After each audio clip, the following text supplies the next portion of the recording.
My sister bought a Mercedes with my life savings. My parents called me dramatic for being upset. While I ate ramen and saved for a house, Claire lived on bailouts. When she committed fraud to steal my $48,000, my family united against me. This is how I turned their betrayal into my breakthrough. Hello, my name is Isabel and I am 29 years old. Up until last month, I had over $48,000 saved for my dream home. 6 years. That's 6 years of working extra hours, bringing sad brown bag lunches, and saying no to every vacation. All of it was gone in one day. My sister Claire just walked into a bank, drained my account, and drove away in a brand new Mercedes. What's the absolute worst part? When I ran to my parents, my heart hurting, they looked me directly in the eyes and said, "You can just save again. Claire needs this more than you." I was stunned and silent. Growing up in suburban Boston, it was always brutally obvious who the star of the family was. Claire, my younger sister by 3 years, had that easy beauty that turned heads even as a teenager. I was the awkward one with braces and glasses, constantly trying to fit in. Meanwhile, Claire was the cheerleading captain with a line of suitors following her through the halls. Our parents, Bernard and Catherine Laron, never tried to conceal their favoritism. When Claire made the honor roll, there were festivities, gifts, and extravagant dinners. When I came home with straight A's, I'd get a brief pat on the back and a dismissive, "That's what we expect from you, Issa." My father, a high school football coach, was drawn to Claire's athleticism and vivacious demeanor. My mother, a real estate salesperson, adored showing off her gorgeous daughter during open houses, saying it helped sell houses faster. Early on, I realized that the only way to garner any attention in our house was to be really responsible. So that is who I became. While Claire partied and dated popular boys, I immersed myself in school, joined academic clubs, and methodically planned my future. I wasn't doing it for the praise anymore. I knew it wouldn't come. I was doing it because I understood no one would watch out for me other than myself. During college, the income discrepancy became impossible to overlook. My parents financed Claire's entire tuition at a private institution where she changed majors 3 times before deciding on communications. Me? I attended the state institution on a partial scholarship, working 20 hours per week at the campus bookshop and took out loans to pay the rest. When I asked my parents why they wouldn't help me in the same way, my father simply replied, "You're smart, Issa. You'll be fine no matter what. Claire needs the extra support." Those words became the central focus of my life. Claire requires it more. I finished with an accounting degree and $28,000 in student loans. Claire graduated with no debt and no employment prospects, so she returned home where my parents had renovated the basement into what they affectionately referred to as her starting apartment. I accepted a job at a mid-size accounting firm in Boston, rented a tiny studio apartment with a roommate, and devised a rigorous budget that would allow me to repay my loans in 4 years rather than 12. While I was eating ramen and keeping count of every dime, Claire was beginning her unsuccessful business venture, a social media consultancy based primarily on my parents paying her to post images on Instagram. When that inevitably failed, they purchased her a work wardrobe for thousands of dollars and paid for her to go on a luxury vacation to recharge. This pattern lasted for years. Claire would accumulate credit card debt, my folks would bail her out. Her old car was too embarrassing for client meetings, so she required a new one. They co-signed the debt. Meanwhile, I was getting promoted at work, improving my credit score, and ultimately repaying my college loans. 6 years ago, following a substantial promotion, I established a special savings account specifically for my future home. Every month, a portion of my paycheck was automatically transferred to it. I followed interest rates, looked into first-time homebuyer programs, and calculated how long it would take me to save enough for a down payment on a modest property in a decent neighborhood. My lone ally in the family was my grandmother, Helen. Unlike my parents, she understood and valued my responsibilities. "Your sister may get all the attention now," she told me when we were having tea one Sunday, "but you're building something that will last. Financial independence is the greatest gift you can give yourself." She grew up during the Depression and knew the need of self-reliance. Her words became my mantra whenever I felt the want to spend money on something frivolous. Last year, things appeared to be better in my household. Claire had been working at a marketing firm for nearly a year, her longest period of employment ever. My parents even began to recognize my professional achievements, giving a small dinner when I was promoted to senior financial consultant. For the first time in years, I felt as if we were becoming a regular family, with all members appreciated equally. That newfound ease, that fragile sense of routine, caused me to lower my guard. I began revealing more about my life, including my joy at finally attaining my savings goal for a house. During a family meal 3 months ago, I mentioned that I was close to saving enough for a down payment and had begun looking at properties. "That's wonderful, honey," my mother remarked, appearing to be overjoyed for me. My father raised his glass in salute, and Claire even requested to see some of the places I was contemplating. I showed them images of a modest 3-bedroom home in a peaceful neighborhood and explained my plans to gradually restore the old kitchen. They were all encouraging, making recommendations and expressing delight. For once, I felt truly noticed and valued by my family. That moment of intimacy made what followed all the more painful. Last month, I set up an appointment with Monique, a realtor suggested by a coworker. After years of dreaming, studying, and saving, I was finally ready to make an offer on a home that I had fallen in love with. A beautiful colonial with a small yard and a bay window, ideal for reading. The night before our meeting, I decided to check my special savings account one last time to confirm the precise amount available. I recall every detail of that moment. I sat at my kitchen table with my laptop open and a cup of chamomile tea steaming beside me. The room was quiet, save for the soothing hum of my refrigerator. I logged into my bank account, went to the savings section, and looked at the screen in surprise. Where there should have been $47,613.55, the result of 6 years of discipline and savings, there was only $1,815. My first thought was that I had inadvertently logged into the incorrect account. I logged out and signed back in. Same number. I examined my other accounts, thinking I might have transferred the money and forgotten. Nothing. My pulse began to race and my hands shook as I dialed the bank's customer support number. "I need to report unauthorized activity on my account," I informed the person, my voice shaking. "Almost $48,000 is missing." The woman placed me on hold as she investigated.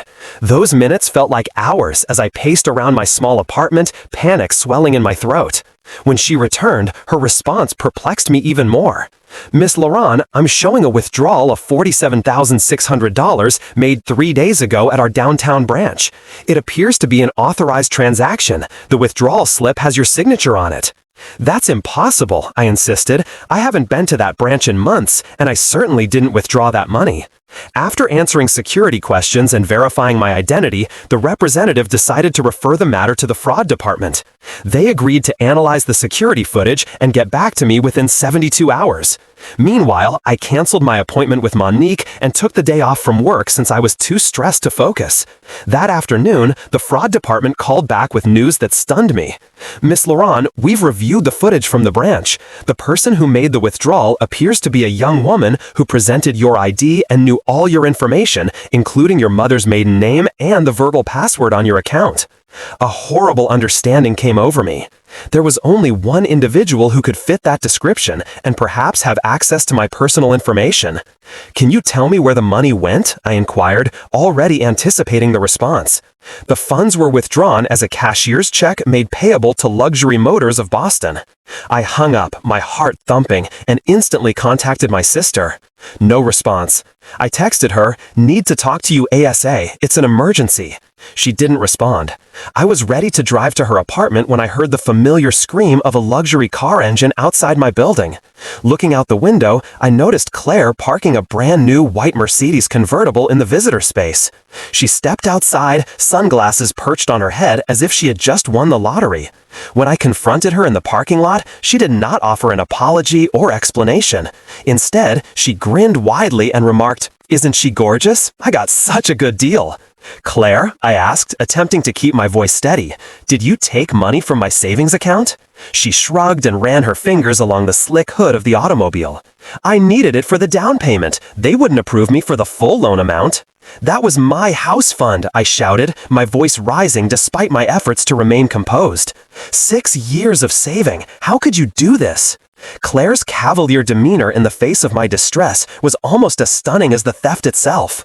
"Oh, don't be so dramatic, Issa. You can always save more money. You're good at that stuff. I needed this car now for my image. How am I supposed to impress clients in my old Honda?" "You stole from me," I said, fully realizing what had happened. "You committed fraud." She rolled her eyes. "It's not stealing when it's family. Besides, Mom and Dad said it was okay." These comments struck me like a physical blow. Mom and Dad knew about this? "Of course they did," she said, indifferent to my pain. "I needed their help to find your bank information. They agreed you wouldn't mind. You've always been the financially responsible one, right? That's your whole thing." I stood in the parking lot, staring at my sister leaning against a car bought with my dreams, feeling as if the ground had vanished beneath my feet. I drove to my parents' house in a haze, tears flowing down my cheeks as I followed the usual road through the suburbs. The streets I had grown up on now appeared foreign and frightening. How could they have accomplished this? How could they have helped Claire steal something they knew represented years of my effort and sacrifice? Our family home, a cozy two-story colonial with blue shutters and a wraparound porch, had always been a source of conflicting emotions for me. Today, as I pulled into the driveway behind my father's Cadillac, I felt like I was headed into an ambush. It was Sunday afternoon, and as expected, both of my parents were home. Mom was in the kitchen preparing their annual Sunday roast, while Dad watched golf in the living room. The familiar aroma of pot roast and rosemary potatoes filled the air, a perfume that had once provided comfort, but now made my stomach turn. "Issa, what a nice surprise!" my mother exclaimed as I entered, wiping her hands on her apron. Her smile faded as she noticed my tear-stained face. "Honey, what's wrong?" My father turned down the TV and joined us in the kitchen. "You look upset, kiddo. What happened?" Their worry appeared real, and for a brief period, I wondered if Claire had lied about their involvement. Perhaps they didn't know. Maybe this was all her fault, and they'd be as upset as I was.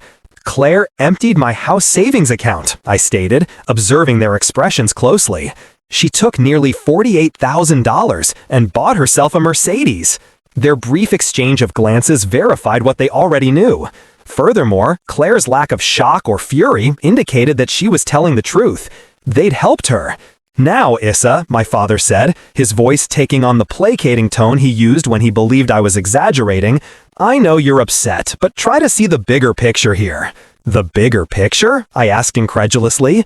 "Dad, she stole from me. She committed fraud. She took 6 years of my savings." My mother came closer and placed a hand on my arm, which I quickly shrugged off.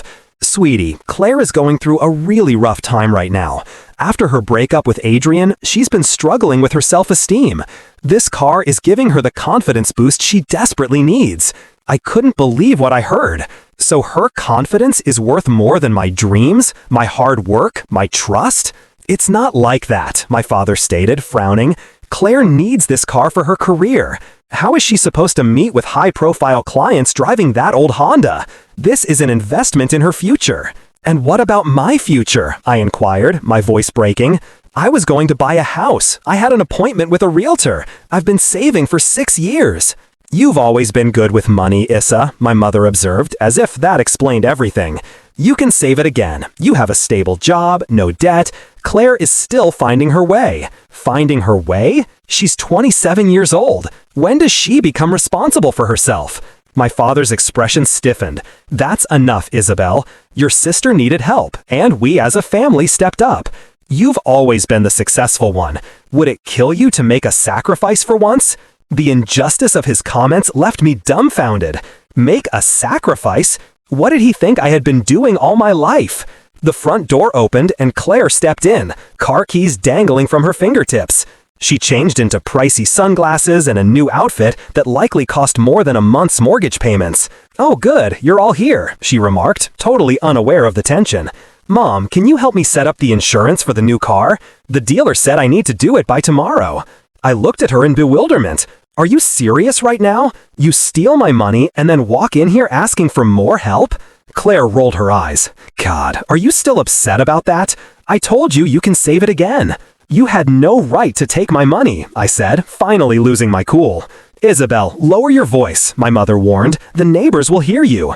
I don't care who hears me. I want my money back. Claire, all of it. No, Claire chuckled. Well, that's not going to happen. The car is already registered in my name. Besides, Mom and Dad agree I needed it more than you need some house. I turned to my parents, hoping against hope that they would correct her and take my side for once. Instead, my father slung his arm around Claire's shoulders protectively. Issa, you're being selfish, he remarked. Family helps family. Your sister needed this, and you have the means to recover. Why are you making such a big deal out of it? Because it's theft, I exclaimed. Because it's my money that I worked for. Because you've always favored her, and this time you've gone too far. That's ridiculous, my mother exclaimed. We've never played favorites. Claire smirked. Maybe they just love me more because I'm not obsessed with money and material things like you are, Issa. Everyone else seemed to miss the irony of her comment as she stood there clothed in costly clothes, keys to a fancy automobile in hand, all acquired with my stolen money. I can't believe this is happening, I murmured, lowering my voice to a whisper. I can't believe my own family would do this to me. Oh, stop being so dramatic, Claire said. It's just money. Just money? Just 6 years of sacrifices? Just the dream I'd been working towards since college? Just my trust and faith in my family shattered beyond repair?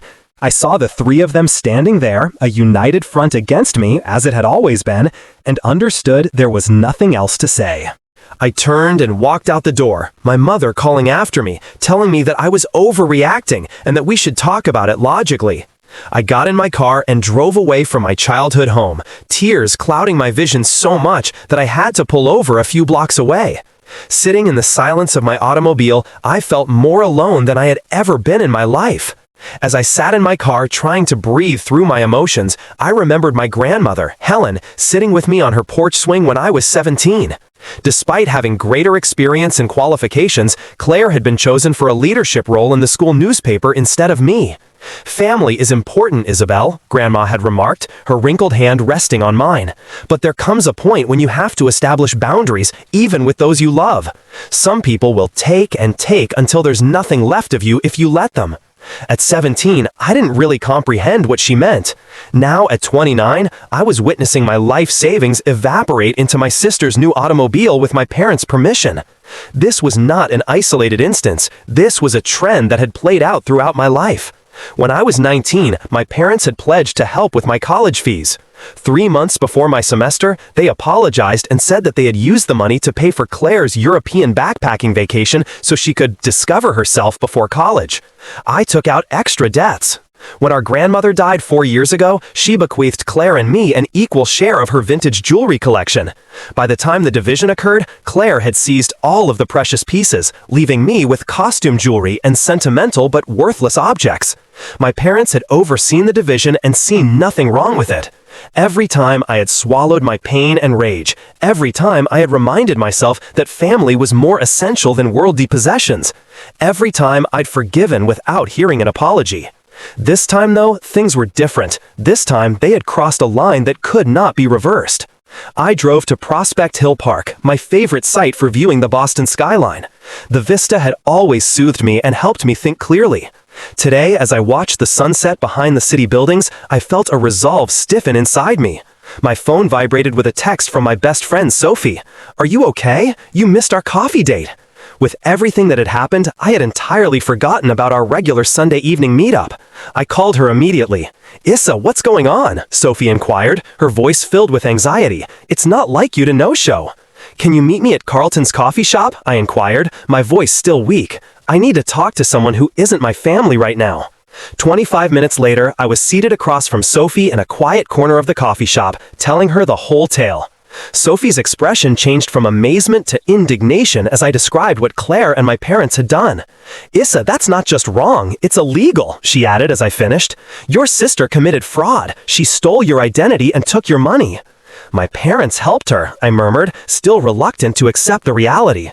Sophie leaned across the table and grabbed my hand. "Listen to me. This isn't normal family behavior. This is toxic and abusive. You need to report this to the bank. It's fraud, and probably to the police." "They're my family," I answered faintly, the response I'd been conditioned to give my entire life. "Family does not steal $48,000 from you," Sophie stated firmly, "and this isn't the first time Claire has done something like this." I looked up with amazement. "What do you mean?" Sophie paused, then sighed. "I didn't tell you this before because I didn't want to come between you and your sister, but 3 years ago, Claire asked me for a loan of $4,800 for what she called a business opportunity.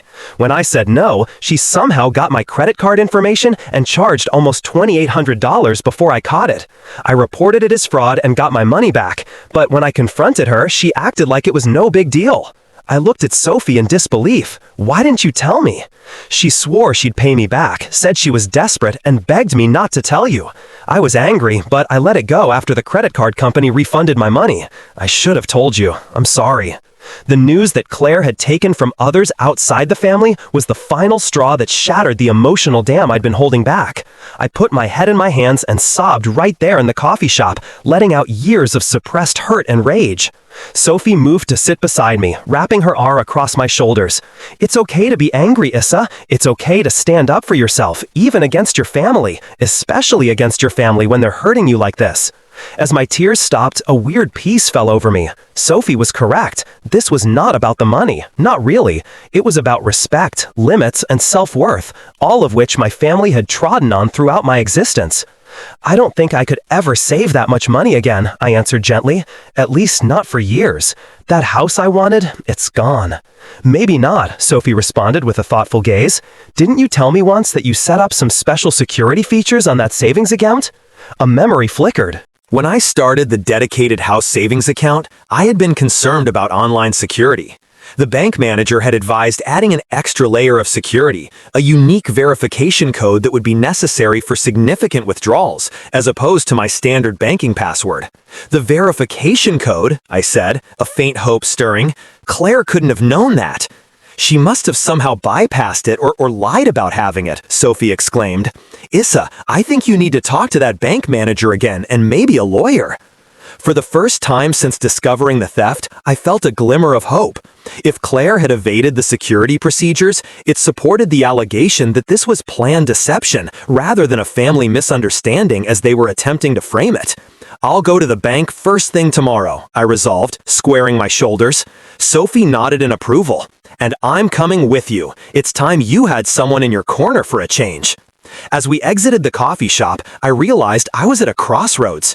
One road led to the usual pattern of forgiving without accountability and sacrificing without recognition. Down the other path lay the unknown territory of standing up for myself, which could result in the loss of family relationships. Grandmother Helen's words resonated in my mind. Financial independence is the best gift you can offer yourself. She had been mistaken about one thing, however. The most valuable gift wasn't financial independence. It took bravery to appreciate oneself enough to expect respect. I chose that path. Monday morning, I stepped into First National Bank with Sophie by my side for moral support. I had called ahead and arranged a meeting with Mark Dequoy, the bank manager who had assisted me in opening my home savings account 6 years prior. Mark knew me, which was understandable, given how frequently I'd come in during the early stages of my savings adventure, excitedly making deposits and talking interest rates. His warm smile faded as I explained what had occurred. "Miss Lauren, I'm deeply concerned about what you're describing," he remarked, looking over the transaction data on his computer. This account indeed had our enhanced verification protection, which requires a separate 6-digit code for withdrawals over $12,000. This code is different from your regular banking credentials. "My sister couldn't have known that code," I agreed. "I never shared it with anyone." Mark's expression became serious. "According to our records, the withdrawal was processed using a verification code, but," he paused and typed something, "the system shows it was manually overridden by the teller after multiple failed attempts." "What does that mean?" Sophie inquired. "It means," Mark replied slowly, "that whoever made this withdrawal likely claimed to be you, failed to provide the correct verification code, but somehow convinced the teller to process the transaction anyway." "Is there a video of this?" I inquired. Mark nodded. "Yes, all transactions are recorded.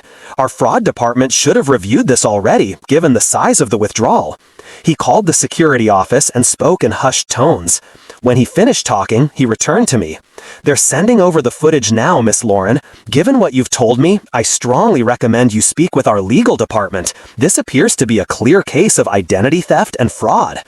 25 minutes later, I was seated in a conference room viewing security footage of my sister at the teller window.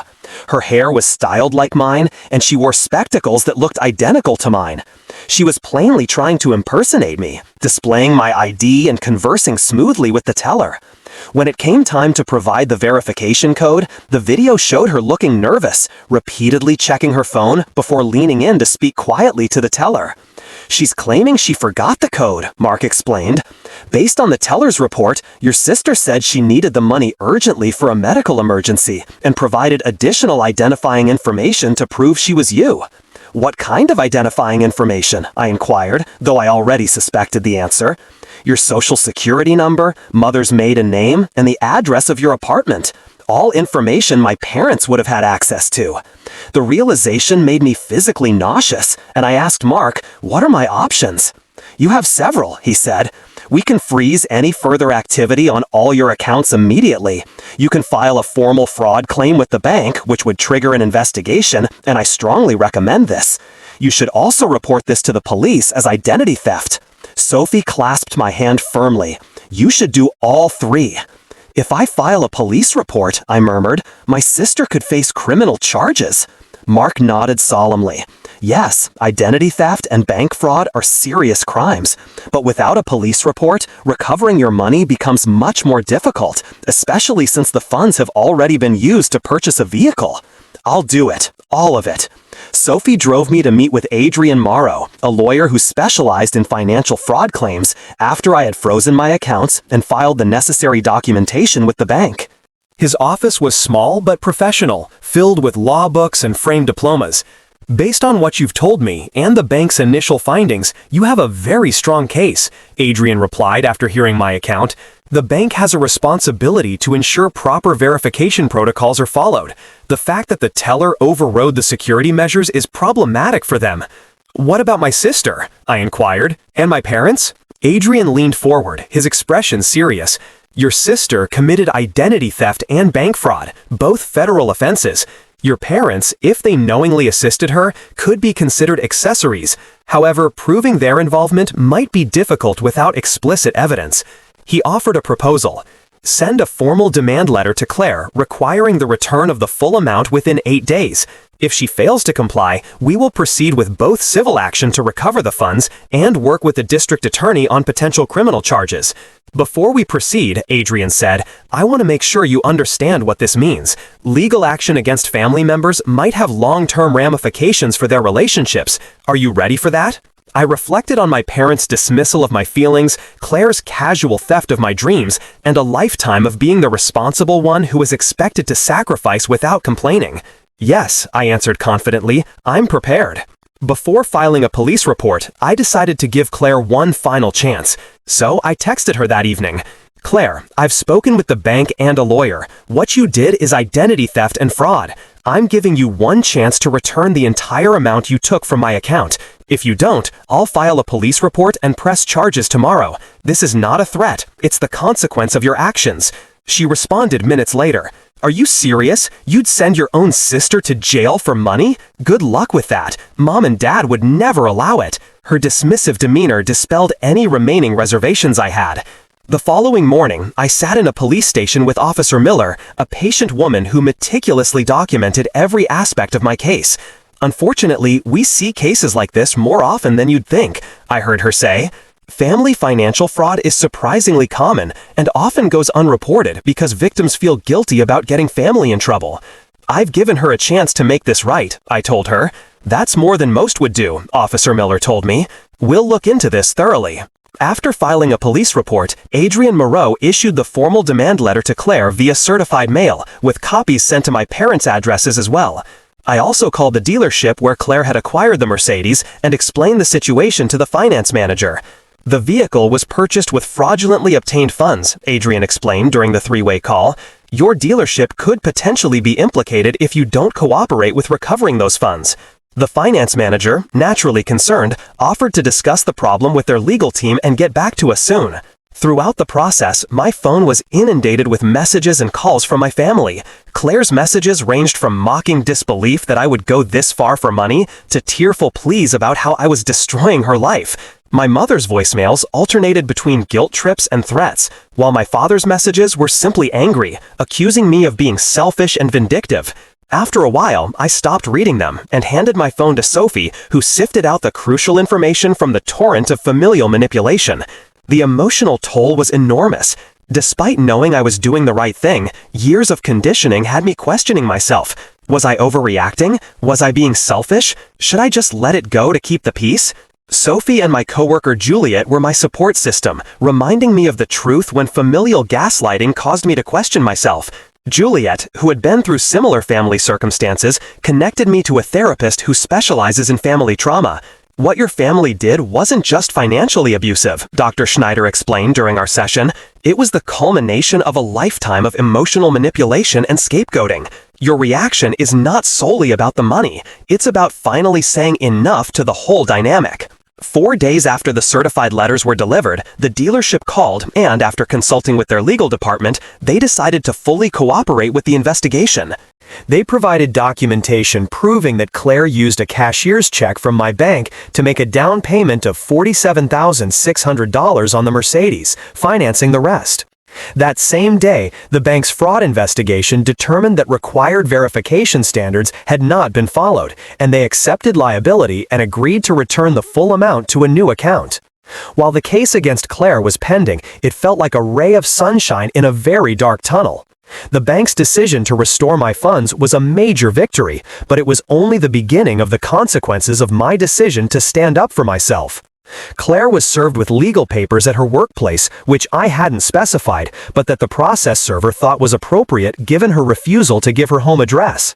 She called me shouting as soon as the server departed, her voice so harsh that I had to keep the phone away from my ear. "How could you humiliate me like this in front of my entire office? Everyone saw. I could get fired." "You committed fraud, Claire," I said quietly. "These are the consequences of your actions."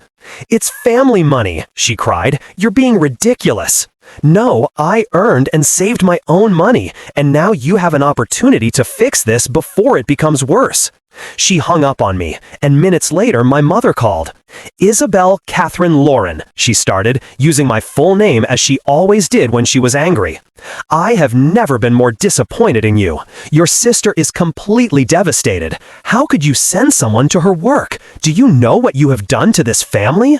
"I did not choose where they served her, Mom, and yes, I know exactly what I'm doing. I'm finally standing up for myself after years of being taken advantage of." "That is the most selfish statement I have ever heard. Family helps family, Isabel. Your sister made a mistake, but why go to such lengths over money involving attorneys and police? What will people think?" "I don't care what other people think anymore. I care about what is right." My father's call was even worse. Unlike Mom and Claire, he did not yell, but instead spoke in a cold and cutting tone. "You've always been jealous of your sister," he remarked, "but I never believed you'd go so low as to hurt her. If you go through with this, you're no longer welcome in our family." His remarks hurt more than I wanted to acknowledge, but I stood firm. "I'm sorry you're feeling that way, Dad. I love you, but I will not let anyone steal from me, not even my family." My Aunt Marianne, my mother's sister, called to lecture me on forgiveness and family devotion, while my Uncle Henrik, my father's brother, astonished me with his support. "Your parents have always let Claire get away with murder," he grumbled. "About time someone held her accountable." The legal pressure, along with the dealership's cooperation, ultimately drove Claire to act. 3 weeks after I filed the police report, she was required to return to the dealership to sign paperwork to return the car, which had to be supervised by a police officer due to the fraud investigation. I wasn't required to be there, but Adrian suggested that my presence might help ensure everything went as planned. So I waited silently in the dealership's office while Claire, who looked nothing like the confident woman who had flaunted her new automobile in my face, signed the forms.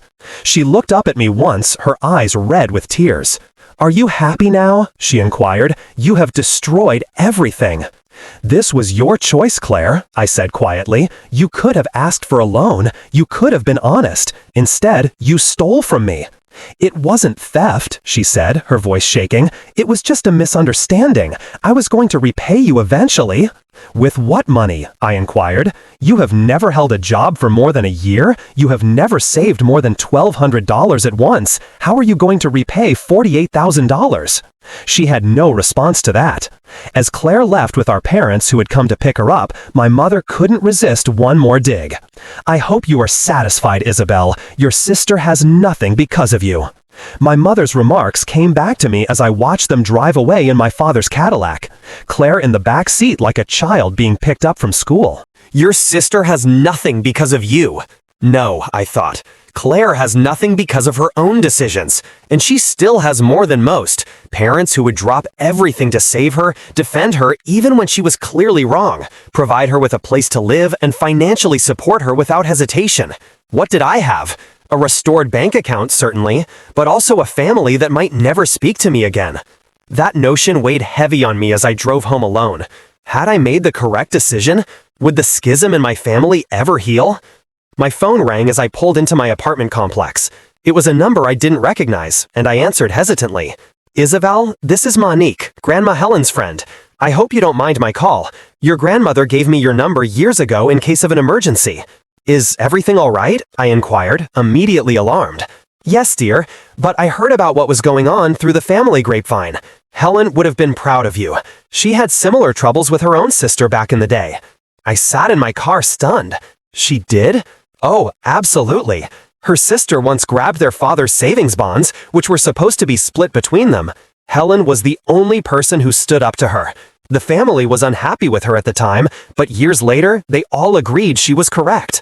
My eyes welled up with tears. I didn't know that. She never liked to talk about it, but she once told me that standing up to her sister was the most difficult and rewarding thing she had ever done. It transformed their entire relationship for the better. Eventually, that chat became a lifeline. During the difficult weeks that followed, my parents continued their freeze-out, refusing to communicate with me via messages or phone calls. Extended family gatherings were awkward occasions, with people choosing sides and whispering when I entered a room.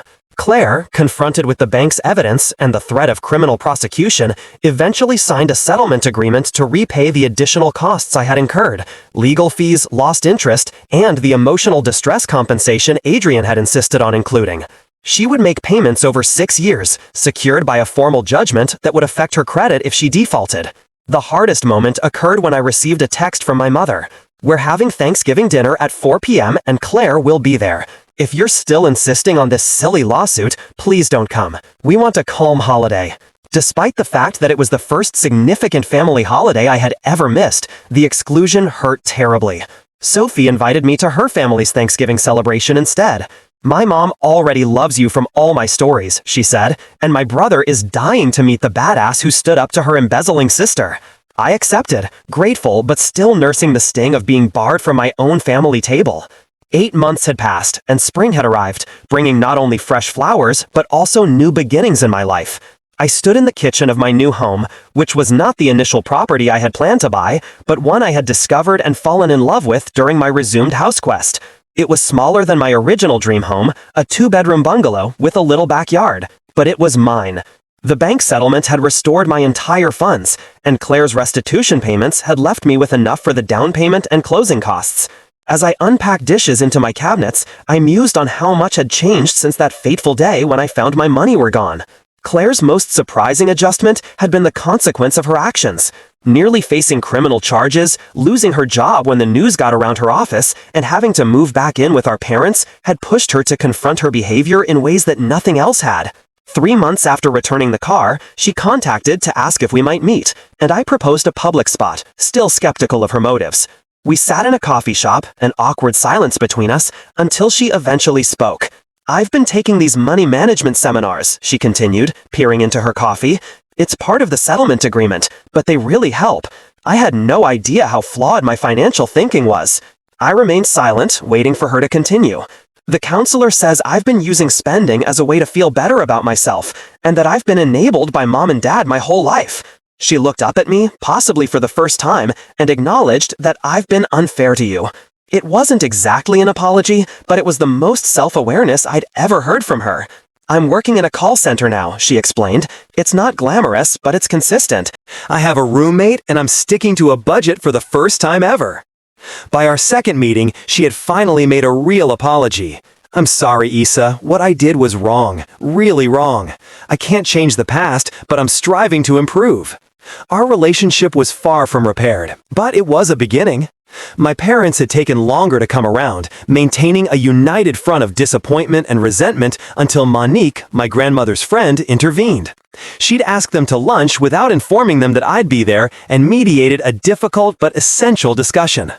You've always had two different standards for your girls, she frankly reminded them. Helen noticed it. I saw it. Everyone witnessed it. Isabel has spent her entire life being punished for being sensible, while Claire was rewarded for being careless. My mother began to argue, but Monique cut her off. Catherine, remember how Bernard's father gave each of you money to start your lives? How would you have felt if Bernard's sister had seized your portion and his parents had told you to earn it back? That question had struck a nerve with my mother, who had possibly for the first time considered how their behaviors appeared to me. My mother had sent me a houseplant with a card that simply said, "Congratulations," and we had reached a tentative truce by the time I closed on my house. We had started out with short, awkward phone calls that gradually became more comfortable. Love, Mom and Dad. My suggestion was family therapy, and to my surprise, they agreed. Our first session had been tense, with my father still resistant to the idea that they had favored Claire. But by the end of the session, the skilled therapist had helped us all see patterns we hadn't fully acknowledged before. Families often unconsciously assign roles to children, Dr. Weber explained. Isabel became the responsible one, making it easy to take her for granted. Claire became the one who required assistance, which made it simple to justify her behavior. These findings did not immediately erase decades of pain, but they did provide us with a language with which to discuss what had happened and why. On a lovely Saturday in May, while I was arranging my new kitchen, the doorbell rang. When I opened it, I found my parents standing awkwardly on my front porch, my mother holding a casserole dish. "We brought lunch," she added tentatively. I paused slightly before stepping aside to let them in.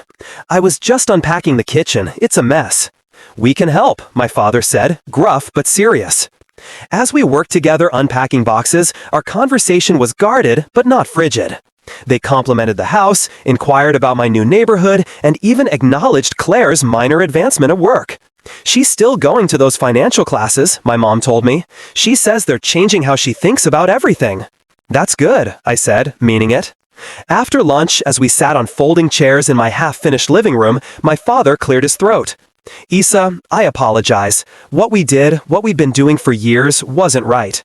The words I had not expected to hear from him hung in the air between us. "We were wrong," my mother said gently. "We should have backed you as much as Claire. I'm sorry it took something so awful for us to realize that." Their apology was not perfect, and it did not erase the pain of a lifetime, but it was a start, a genuine one. 1 month later, I hosted my first dinner party in my new home. Sophie and Juliet, of course, came, as did Claire, who brought a bottle of wine she had actually saved up for. My parents arrived with dessert, and grandmother Helen's friend Monique joined us as well, bringing stories about my grandmother that made us all laugh and cry. As I looked around my table at this patchwork of relationships, some old, some new, some healing, some transformed, I realized that I had gained something far more valuable than the money I had recovered. Self-esteem and boundaries that for the first time, my family might be learning to respect. Standing up for myself, as grandmother Helen had done before me, had been both the most difficult and the most rewarding thing I'd ever done. Later that evening, after everyone had left, I sat on my new porch swing and looked up at the stars, reflecting on how far I'd come. Not just in regaining my funds, but also in regaining my voice and self-respect. If you're reading this and struggling with family members who take advantage of your compassion or generosity, remember that setting boundaries isn't selfish, it's essential. Sometimes the most difficult people to stand up to are those we care about the most, but strong relationships demand mutual respect. The following months brought gradual but meaningful changes to our family dynamic. Claire continued her financial management classes and had maintained her job at the call center for nearly a year, a personal record for her. She made her restitution payments on time, sometimes even early, and had begun taking evening classes toward a certification in project management. Our relationship remained fragile, but we were building something new. We met for coffee every other Sunday, establishing a routine that felt safe for both of us. She no longer asked for money, and I no longer waited for the other shoe to drop. During one of our coffee meetings, she surprised me by pulling out a small notebook filled with budgets and savings plans. "I'm trying to save for a down payment on a condo," she explained, her voice tentative. "Nothing fancy, just something small that I can call my own." I offered to help her review her budget, not with money, but with the financial knowledge I had accumulated over years of responsible planning. For the first time in our adult lives, we were connecting as equals, rather than as the responsible sister and the needy one. My parents' progress was slower but noticeable. They attended family therapy regularly, and according to Claire, they had begun setting boundaries with her as well. When she asked for money to help with a security deposit for a new apartment, they offered to co-sign a loan instead of simply giving her the funds, a small but significant shift. The most unexpected development came when my father called to ask if I would help him review their retirement planning. "Your mother and I realize we've been so focused on helping Claire that we've neglected our own future," he admitted, his voice heavy with regret. "We should have been more balanced with both of you." Working with my father on their finances felt strange but healing. It was the first time he had ever acknowledged my expertise without reservation, the first time he had treated me as the financial professional I had become. By the following Thanksgiving, my mother extended a tentative invitation to their holiday dinner. "We'd like you to come if you're comfortable," she said when she called. "Claire will be there, and we understand if you'd rather not, but we're trying to make things different." I accepted the invitation with cautious optimism. The dinner was awkward at first, with everyone carefully navigating around unspoken tensions. But as the evening progressed, conversations flowed more naturally. My father asked about my new job with a promotion I had received, and my mother complimented the renovations I had made to my home. Claire talked about her classes and her savings goals with a newfound enthusiasm. The moment that brought tears to my eyes came when my father stood to make a toast before dessert. "This year," he said, his voice thick with emotion, "I'm thankful for my daughters, both of them, for their strength, their forgiveness, and for teaching me what family really means." It wasn't a perfect ending, but it was a beginning. As the holiday season continued, I found myself reflecting on the journey that had brought me to this point. Standing up for myself had been terrifying, but it had also been transformative. Not only had I recovered my financial savings, but I had gained something far more valuable: self-respect and the possibility of healthier relationships with my family. The most significant change was within myself. I no longer carried the weight of resentment that had burdened me for years. I had set boundaries, and to my surprise, my family was learning to respect them. We were all growing, each in our own way. On New Year's Eve, I hosted a small gathering at my home. Sophie, Juliet, Claire, my parents, and even Monique gathered in my living room, which was now fully furnished and decorated with care. As we counted down to midnight, I looked around at the people who had supported me through the most difficult year of my life. When the clock struck 12, Claire was the first to hug me. "Happy New Year, Issa," she said, her voice sincere. "I'm really glad we're here together." My parents followed, their embraces warmer and more genuine than they had been in years. "We're proud of you," my mother whispered, "for everything." As the new year began, I understood that family relationships, like people, could change and grow. The process wasn't always easy or linear, but it was possible. My grandmother had been right. Standing up for myself had been the most difficult thing I had ever done, but it had also been the most rewarding. The money had been important, yes, it represented years of hard work and sacrifice, but what I had gained in return, a sense of self-worth, healthier boundaries, and the possibility of authentic relationships with my family, was priceless. I still had moments of doubt and pain, still caught myself bracing for the next disappointment, but those moments were becoming less frequent. We were all learning to communicate, to respect boundaries, to acknowledge past hurts without letting them define our future. My journey wasn't over, but for the first time, I felt hopeful about where it was leading.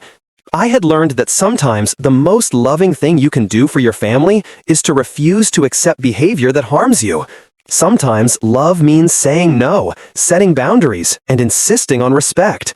As I sat on my porch swing watching the first sunrise of the new year, I thought about all the people who might be struggling with similar situations. I wanted to tell them that standing up for yourself isn't selfish, it's necessary.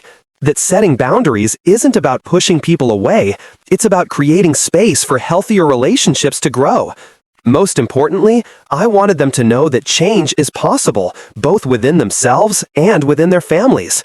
It takes courage, it takes time, and it takes support, but it is possible. My sister had emptied my account, my parents had called me selfish, and I had called a lawyer. What came next didn't just tear my family apart, it gave us the opportunity to rebuild something stronger, more honest, and more loving than what we had before. And for that, I would always be grateful.